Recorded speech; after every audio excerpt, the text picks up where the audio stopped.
রূপসী প্রেয়সী ও আমার রূপসী, ও যে আমার কথা শোনে না। ওই রূপসী প্রেয়সী ও আমার রূপসী, ও যে আমার কথা শোনে না।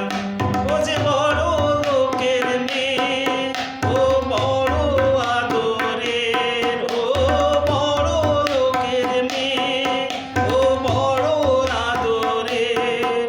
ওকে এত চেনা কি তবু কাছে আসে না।